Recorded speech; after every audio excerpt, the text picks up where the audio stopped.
Dokter bukan sembarang dokter nih. Waduh, Nah, ini. sekarang soal tenggorok, Dok. Tadi telinga. Ya, monggo. Tenggorok ini mitos dan fakta tentang Oke. ngorok dan tonsilitis. Oke. Eh, aku punya teman tapi bukan dia. Namanya Andri Jatnika. Iya. Andri Jatnika. Itu tuh kalau tidur selalu ngorok dan ngoroknya keras sekali. Ya kan? Nah, faktor ngorok ini itu apakah ada kaitan dengan tonsil, lemak, dan impact buruknya seperti apa, Dok? Oke. Kalau ngorok sendiri itu kan bisa terjadi karena ada penyempitan di saluran napas, terutama bagian atas. Jadi bisa dari apa yang terjadi di mulut, apa yang terjadi di hidung, atau apa yang terjadi di leher. Karena kan prinsipnya berbunyi itu udara dari tempat yang longgar melewati tempat yang sempit. Oke. Jadi ada turbulensi di situ. Oke. Nah itu bisa kalau misalnya orangnya, taruhlah dia obesitas. Oh, ininya lehernya triple neck kalau perlu. Jadi tebel gitu kan, nindih. Itu triple H. Triple tapi neck gitu kan, tebel nindih. Kan berat jadinya itu. Jadi agak tertekan, bunyi dia. Terus bisa jadi pada orang yang tonus ototnya tidak terlalu baik. Jadi kita kan kalau lidah kita itu kan bentuknya begini ya. Betul.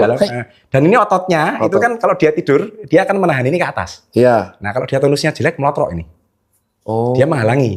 Itu bisa bikin ngorok juga. Amandel besar, amandel cuma di atasnya. Iya. Ya otomatis bisa ya, amandelnya gede dia gandul, bisa. Adenoid itu amandel yang di belakang hidung. Itu juga kalau dia besar, dia nutupi saluran napas. Akibatnya kalau tidur nanti jadi hidungnya tersumbat. Iya. Nah otomatis mangap. Kalau kita napas mangap, itu yang terjadi. Oh, jago ya. Itu yang Asli terjadi. kalau ini kalau dokter yang jago tuh jelasin masuk cepet banget ya. Nah, cara mengatasinya pripun? Nah, apa yang jadi lesinya tadi, jadi sumbatannya itu di mana? Itu yang pertama harus dicari. Kalau Oke. sumbatannya memang dari hidungnya itu dari sisi depan, jadi turbinnya, atau dari adenoidnya. Oke. Itu kita bebaskan dulu. Terus amandelnya seperti apa? Amandel itu tonsil ya, Dok? Tonsil yang di kiri kanan itu, yang besar itu. Itu seperti apa kondisinya? Terus kalau kita lihat rongga mulut itu kan ada yang namanya kalau orang Jawa bilang telak. Nah, Yang memanjang itu. Heeh. Nah, itu panjangnya seberapa? Karena ada orang-orang tertentu yang memang punya telak sangat panjang. Itu otomatis nanti bunyi itu. Oh, Kan pasti. telaknya dia buat nutup ke belakang. Nah, harusnya kan pas. Ini kewananya nutupnya pas. Nah, kalau turah nanti ada sisa nih, kewer-kewer di sini. Nah, itu bunyi nanti. Itu bunyi. Bisa. Ada orang tuh telaknya sampai nempel lidah. Ada kelainan Genetik. seperti itu. Sepertinya genetik sih, banyakan genetik ya. Jadi dia memang manjang. Terus dipotong dong? Dipotong, bisa. Nanti kita dengan operasi teknik tertentu kita bisa ngurangin dia. Nah, oke, ini masuk. Dan efeknya tuh memang seburuk itu ya. Dia tuh kalau efek ngorok itu kalau tiap pagi kelihatan lemas terus. Nah, karena oksigen di otaknya waktu dia tidur itu kadang-kadang nggak tercukupi. Kan napasnya tidak adekuat ya. Padahal tidur itu kan proses penggantian sel yang pasti itu. Nah, jadi kita tuh kan selnya misalnya jatahnya malam ini ganti 100, ya harusnya besok ini 100 sudah ganti sel baru. Nah, dengan dia tidak adekuat tidurnya, nanti dia nggak mencapai tidur yang dalam, REM sleep-nya nggak sesuai.